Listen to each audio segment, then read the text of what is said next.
अगर आपको इत्तेफाक हुआ उर्दू पढ़ने का, तो किसी शेर की जब तशरीह की जाती है तो उस्ताद साहब कहते थे कि आप अपनी तशरीह को सेक्शन में छोटे छोटे डिवाइड करें और उसकी हेडिंग्स बनाएं ताकि पढ़ने वाले को या एग्जामिनर को आसानी हो वो तशरीह पढ़ने में और उसके बाद वो आपको अच्छे नंबर दे सके। अगर आपका इत्तेफाक नहीं भी हुआ तो भी कोई मसला नहीं है, लेकिन ये बात आपको समझ लेनी चाहिए कि जब भी आप कंटेंट की बात करते हैं तो जितना लेंथी कंटेंट होगा वो उतना बोरिंग भी हो जाता है, लोगों का इंटरेस्ट लूज हो जाता है और पढ़ना इटसेल्फ एक हैबिट नहीं है। लोग ज़्यादा से ज़्यादा चीज़ें चाहते हैं कि वो देख के उनको डिसाइड कर लें, इसलिए जो पढ़ाई है वो थोड़ा सा तंग करती है लोगों को।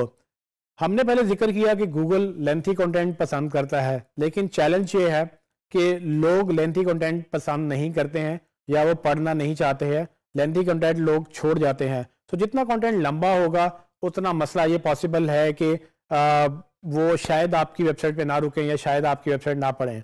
सो इस वीडियो में हम ये डिस्कस करेंगे कि किस तरह से आप अपने कंटेंट को डिवाइड कर सकते हैं ताकि वो इंटरेस्ट उनका उसमें रहे। सो सबसे पहली चीज़ तो अंडरस्टैंड कर लें कि लंबे कंटेंट से यानी कि लेंथी कंटेंट से नुकसान क्या क्या हो सकते हैं। सो आपको तकरीबन 4 बड़े नुकसान हो सकते हैं। एक तो ये कि जिस तरह से अगर टेक्स्ट बहुत लंबा होगा, अव्वल तो लोग पढ़ना शुरू ही नहीं करेंगे। अगर वो पढ़ना शुरू कर देंगे तो उन थोड़ी देर बाद वो बोर हो जाएंगे अगर उनको इंटरेस्टिंग ना लगा, और वो पॉसिबिलिटी है कि वो आपकी वेबसाइट छोड़ के जा सकते हैं। दूसरा नुकसान ये हो सकता है कि वो जितना ज़्यादा जिस तरह से वेब के ऊपर देख के पढ़ना उसको स्क्रीन के ऊपर वो काफ़ी स्ट्रेसफुल हो सकता है, काफ़ी ज़ोर पड़ सकता है आपकी आंखों में। तो अक्सर लोग अगर इस चीज़ से तंग आ जाएं तो वो इस बात से भी छोड़ देते हैं कि उनको पढ़ने के लिए ज़ोर लगाना पड़ता है और वो टेक्स्ट जो है वो बिल्कुल भी क्या कहते हैं पढ़ने के काबिल नहीं होता। तीसरा, विजिटर आपकी वेबसाइट छोड़ के जा सकता है अगर उसने आपकी वेबसाइट पढ़ी ही नहीं है। अगर आप वो देखेगा कि ये तो इतना लंबा कंटेंट है, वो शायद पढ़े ही ना, तो आपको छोड़ के चला जाएगा बिल्कुल ही। तो आपको मौका ही नहीं देगा कि आपकी प्रोडक्ट को जज करे, क्योंकि अगर वो कंटेंट को देख कर ही चला गया तो मे बी वो आपकी प्रोडक्ट को जज ही नहीं कर पाएगा। सो आपने ये अवॉइड करना है कि यूज़र कहीं इस तरह से छोड़ के आपको ना चला जाए।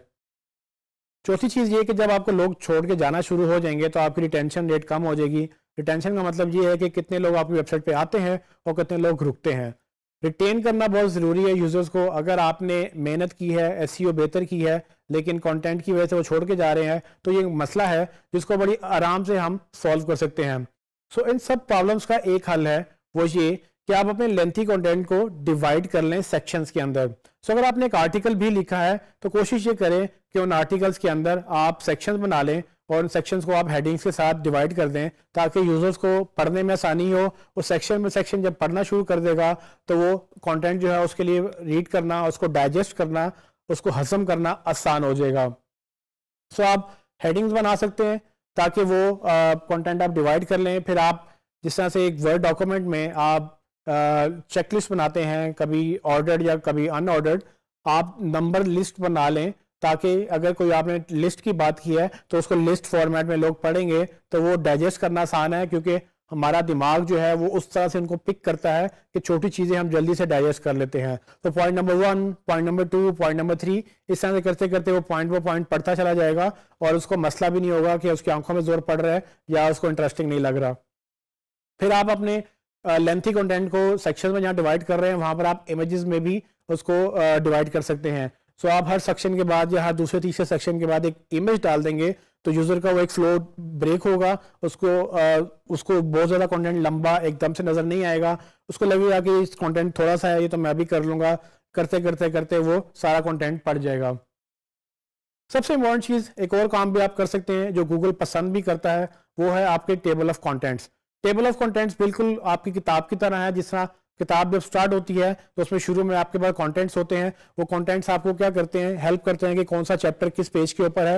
यही काम आप वेबसाइट के ऊपर भी कर सकते हैं। अगर आपका कंटेंट बहुत लंबा है तो कोशिश ये करें कि उनको टेबल ऑफ कंटेंट्स दिखा दें, और जब आप टेबल ऑफ कंटेंट्स उनको दिखाएंगे तो यूज़र क्या करेगा कि उस जिस सेक्शन को वो पढ़ना चाहता है उस पर वो क्लिक करेगा और उस पर सीधा नीचे चला जाएगा। अगर वो नहीं भी उस सेक्शन को पढ़ना चाहता है, वो शुरू से लेकर आखिर तक ही पढ़ना चाहता है, कम से कम उससे टेबल ऑफ कंटेंट से ये समझ आ जाएगी कि इस टॉपिक में क्या क्या है और इस टॉपिक के अंदर हमने कैसे कैसे फ्लो बनाया हुआ है, टॉपिक नंबर 1 क्या है, टॉपिक नंबर 2 क्या है और किस तरह से आपका कंटेंट प्रोग्रेस होता है। सो उसको ये जब पहले वो मेंटली प्रिपेयर्ड होगा कि मैं एक लंबा कंटेंट पढ़ने जा रहा हूँ, फिर आपने उसको सेक्शन में डिवाइड भी किया होगा, फिर आपने इमेजेस भी यूज़ किए होंगे, इससे क्या होगा कि अल्टीमेटली आपका यूज़र जो है वो ज़्यादा कंटेंट पढ़ेगा, उसको पढ़ना आसान होगा, वो बोर भी नहीं होगा और वो आपकी वेबसाइट पर रुका रहेगा। और जैसे ही वो आपकी रिटेंशन उसकी बढ़ जाएगी तो पॉसिबिलिटी है कि वो आपसे सेल्स भी बढ़ जाएंगी। सो जब हम लेंथी कंटेंट की बात करते हैं तो एक चैलेंज खड़ा हो जाता है कि कितना लेंथी और किस तरह का कंटेंट।